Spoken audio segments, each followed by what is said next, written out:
But I've seen this change going on as people start to open their minds to things they would have just rejected before, because there's a new awareness emerging. It's a wonderful time to be alive as we start to have the opportunity to literally build a new world, to decode a new world. And one of the things it's doing, like I say, and this is what the whole conspiracy research movement is coming out of, and all the stuff we talked about today, it's opening the curtain and saying, hey, this is what's been going on behind your back. This is how you've been controlled all these years. And it's happening. You know, when you get told this is going to happen 20 years ago, and you're thinking, well, I'll go with it, but I'm not so sure. Are you on it? Is it really going to happen? And then 20 years later, it's happening. And these truth vibrations, this vibrational change is going into these dark places, these places where the energy of the old epoch is controlled from. When the secret societies and there's Satanism and all these low cesspit vibrational expressions of this whole epoch in the control system. And it's going to, as we move through this period now, it's not going to seem like, it's going to seem for a few little years yet that the control system's moving on, but there's going to come a tipping point when it's coming down. And it's coming down because its information basis is going out and being replaced by another one, which it doesn't do control systems and power over. So this whole control system mechanism that I've been describing today, this vibrational change is going to bring it to an end, because its vibrational basis is disappearing. It's being dismantled. And it's funny that we think that the control system is getting more powerful, and on the surface it is. But then you ask the question, why is this control system throwing everything at us just at the time that this energetic change is coming, which is waking people up to see the control system? That is not by accident. It is by the fact that the control system, which appears to be getting stronger and stronger, is actually desperately throwing its last cards to try to hold on to a power structure which has got no chance of survival. No chance. Because a new energy is being breathed into this control mechanism, and it's going to break up. It is breaking up. It's not the majority yet, but the numbers that are waking up and seeing it now is just fantastic. And as we work with this new energy, as we become affected by the new energy and the lion energy comes out, no more acquiescence, no more fear, no more little me, then that expression in the holographic realm of the vibrational change in the metaphysical universe, if you like, together is going to bring this control system to an end. And that's why these people, for all their arrogance and for all their apparent power, are terrified of humans waking up. That's why Don Juan Matos, the shaman in the Castaneda books, was talking about this constant fear that the predator race has of humans waking up and seeing what's going on. So, as I said earlier, they can see down the timeline. They can see further down the timeline than we can, what we call a timeline. They knew this change was coming. And so they have timed this control blitz to try to hold the lid on awakening humanity, because they were fine before. They were controlling humanity fine, and humanity had no idea they were being controlled by that force. That could have gone on indefinitely. And so they would have been quite happy for it just to continue as it was. What has happened, however, is as they knew this vibrational change was coming and the potential effect it would have, they're trying now to throw everything at us to hold on to the power they've had all this period, not to gain more, although that's what it seems on the surface. It's to try to hold on to the power they already have. And that's why we have had a time here now where just as this vibrational change is really starting to motor, so the control system is throwing everything at us. So that is no accident, no coincidence. Those two things are happening together, because the old epoch of what I call the moon matrix and the control of the human mind collectively and manipulation of it, as these truth vibrations impact themselves upon our reality, this is no longer enough. Because like I said earlier, if you can awaken vibrationally beyond this moon matrix, as I call it, the control system in general, which is a vibrational construct, then it no longer affects you. That's why they're trying to keep us in the vibrational box, so we keep being affected. And what we're seeing now, with all the Orwellian control and the stuff they're giving to us to destabilize us through food and drink and electromagnetic pollution and all this stuff, is equivalent to that. They're trying to batten down the watertight doors to stop the vibrational impact on the human psyche. In other words, to stop us having the ability to decode this new information. And one of the ways that they're doing it, I'm sure, is manipulating the Earth's magnetic field to try to deflect frequencies that will have an effect upon us in terms of waking us up.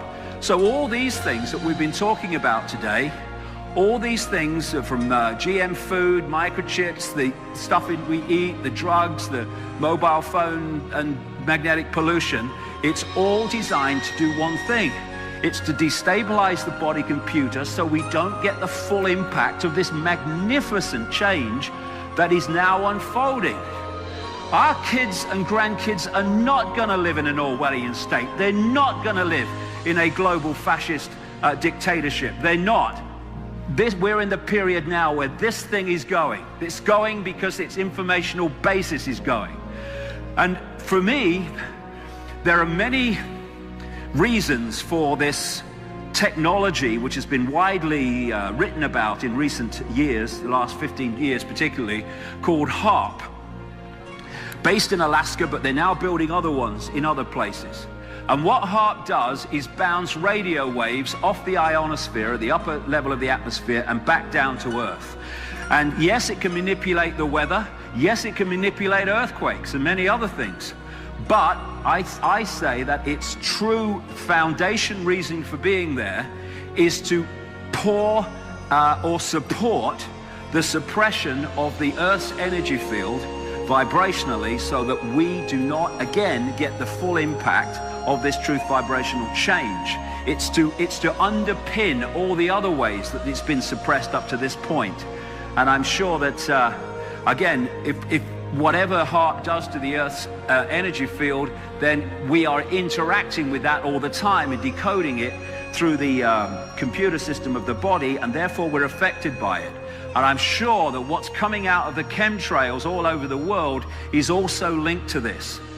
It's almost like they're trying to create some sub-vibrational reality around the Earth, the level that we all live in, to as a barrier to this vibrational change they've long known is coming, this epoch change, because it's just a natural part of this experience, this reality, this time loop. What is happening with this vibrational change is that schism from which all the world changed as a result of it from what it was before is being healed. What these truth vibrations do as you tune to them is they heal you within, and together they're healing this schism. And if we will open to them, they are healing, or will heal, the schism in the human psyche, which has caused so much mayhem.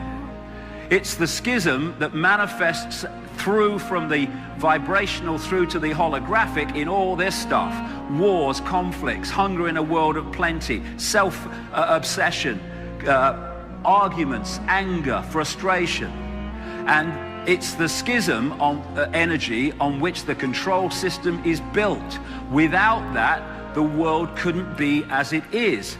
If the energetic foundation of this reality was harmonious, then the control system couldn't manifest, because it's a manifestation of disharmony, of distortion, distorted values that want control over, distorted perceptions of me, me, me. And in effect, what's happening with the vibrational change is a piece in the puzzle, the hack, the firewall, which was taken out or imposed upon us so that we our awareness narrowed is being put back. And it won't all happen overnight tomorrow. This is the period we're in, and every year it will get more and more powerful until it flips, and the truth vibrations, the new information epoch, will be the dominant one, and then the control system must fall.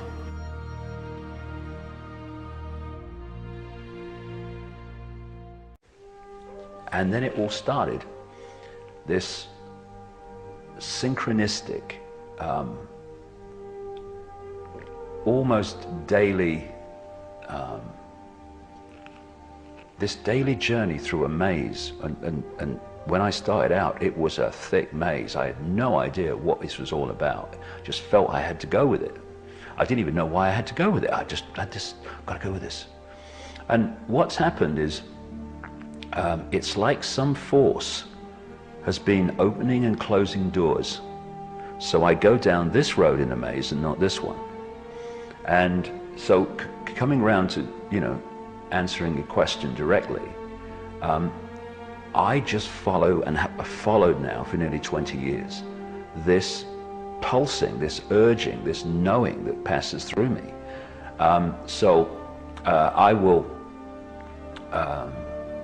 I edit my life on the basis of that. Will you go here? Don't feel to. Will you go here? Yeah, I feel, I'll be there.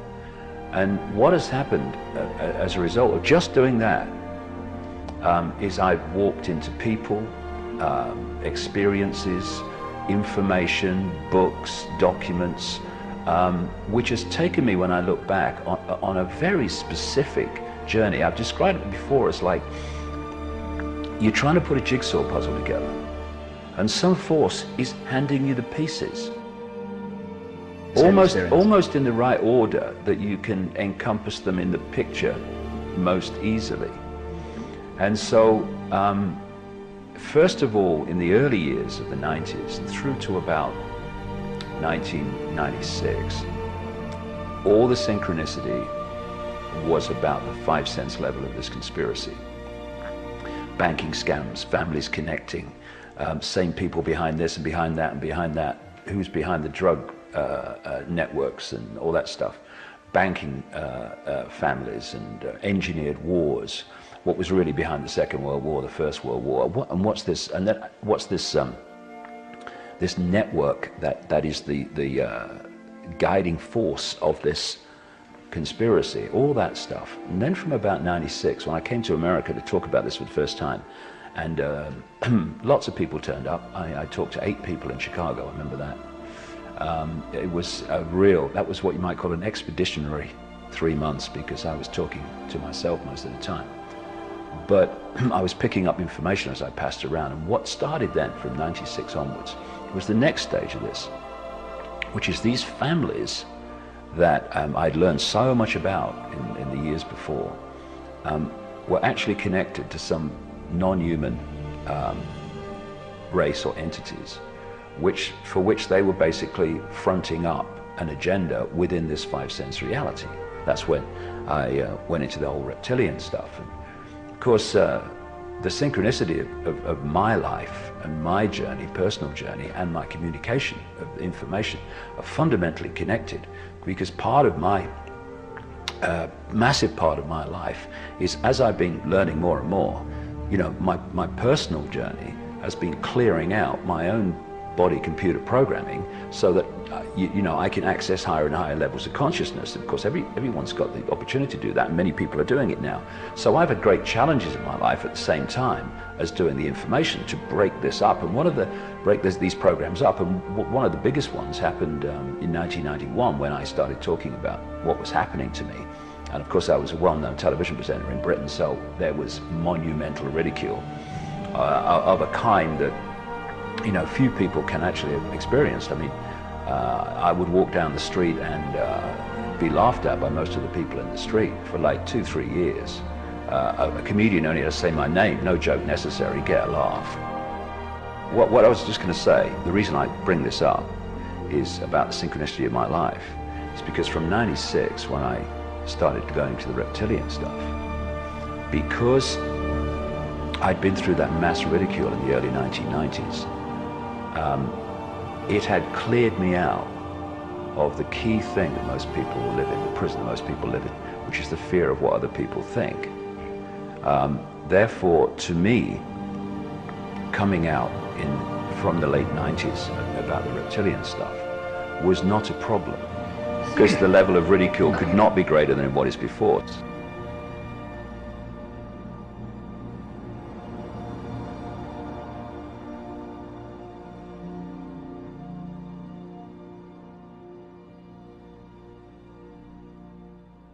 Everything is spiritual. Everything has a spirit. Everything.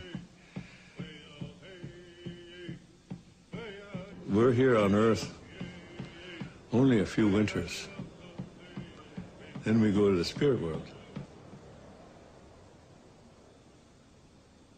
The spirit world is more real than most of us believe. The spirit world is everything.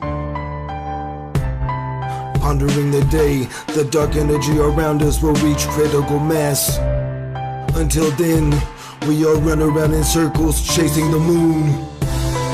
What can we do but look to one another, always confused? Maybe I could avoid it, and maybe I could be one to avoid it. Through audio waves that penetrate your soul and make you feel whole. Not the things that you hear on the radio, it just seems all the same, you know. Coming together, we need this indomitable wind. Like Mahatma Gandhi said, it comes with me then. And don't be your own fake. A man never knows his own strength until he has to give in. And before you judge another man, make sure that you're right with yourself inside. And most people are repressible nowadays. They take your own personality and wear it days. All I know is the darkest rainbows are coming, so you know. But we gotta escape, we gotta make right for things that we thrown away. Over and over, it seems that it's never gonna end, it's never gonna mend. But we gotta be right, we gotta patch all the wounds that we left inside. There is always wounds left within, ones you can't see. There is always wounds, ones within, ones you can't believe. There is always wounds left within, ones you can't see. There is always wounds, ones within, ones you can't believe. Spirit world is everything.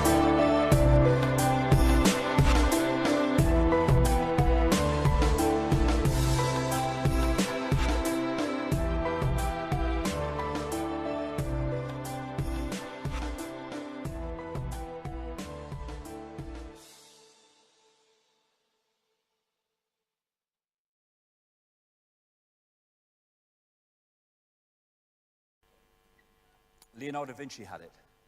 All great acts of genius began with the same consideration. Do not be constrained by your present reality.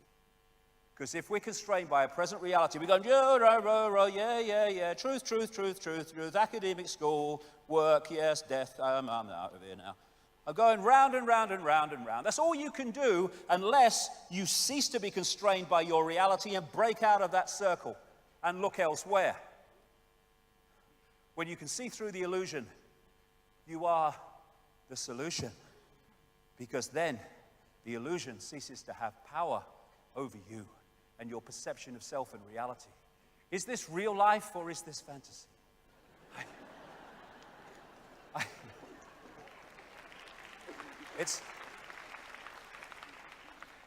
It is fantasy because it's all an illusion on a scale that we would beg a belief if we didn't see the evidence to back it up. But this is crucial. I'm going to be talking as the day goes on about how this world's manipulated and to what end. Deep, deep, deep in the rabbit hole. And when I started on this journey, it was a very lonely place. There were very few people walking on it anywhere in the world. long time ago, 25 years. And there are now very large numbers of people, fantastic, great, wonderful, putting this information out about the manipulation, but on certain levels. I would just say to them that we're never going to, A, find the true nature of what's happening, or the answer to bringing it to an end, unless we appreciate the nature of reality itself, because at the inner core of those who are manipulating this world, they understand what reality is and thus how to manipulate it, while they keep us in ignorance of that same information. Illusion comes from illusio, ludere, to play, to mock. And it plays and it mocks with us if we don't realize it's an illusion. And of course, it's all real. Consider that you see less than 1% of the electromagnetic spectrum and hear less than 1% of the acoustic spectrum. As you read this, you are traveling at 220 kilometers a second across the galaxy. 90% of your cells in your body carry their own microbial DNA and are not you. The atoms in your body are 99.9999% empty. I say 100% personally. Space, and none of them are the ones you were born with. Human beings have 46 chromosomes, 2 less than a potato. The existence of the rainbow depends on the conical photoreceptors in your eyes. To animals without cones, the rainbows do not exist. So you don't just look at a rainbow, you create it. This is pretty amazing, especially considering that all the beautiful colors you see represent less than 1% of the electromagnetic spectrum. And then there's this. Every second, 11 million sensations crackle along the brain pathways. The brain is confronted with an alarming array of images, sounds, and smells, which it rigorously filters down until it's left with a manageable list of around 40 from 11 million. Thus, 40 sensations per second make up what we perceive as reality. Okay, we have an expert. What we know is shit. Then we can get somewhere. And think on this. All the institutions that run this world and dictate its direction and dictate its sense of reality are all founded on the fact that this world is not an illusion, that it's really bloody solid, and all that quantum physics and the rest of it is irrelevant. And thus, bollocks begets bollocks. That's one of my laws, that. Bollocks begets bollocks. If you hit a piece of glass in the center with a hammer, it doesn't just smack where it hits. It goes off, distortions, inversions in every direction. And if the very basis that you found society on is a fundamental misunderstanding of reality itself, then that flaw, that fundamental flaw, must infest every area of human life. No wonder it's a bloody madhouse. Here you go. The bamboozle, establishment, science, education, media. Just sticking its head up its arse, thinking it knows it all. Reality is merely an illusion, albeit a persistent one. Albert Einstein. And there's a reason why it's persistent. I would suggest, after 25 years of putting this together, we live in a virtual reality universe. And is that really so hard to imagine anymore? When you see the scale of reality that we see in these video games and stuff now, and movies, where it looks increasingly like the very reality that we're decoding. Even faces, people are looking more and more like each other in virtual reality. This one. And they're now using virtual reality in burns units to change the dressings, because the reality being piped to the eyes takes over, hijacks the brain's perception to the point where it doesn't feel the pain as it would normally.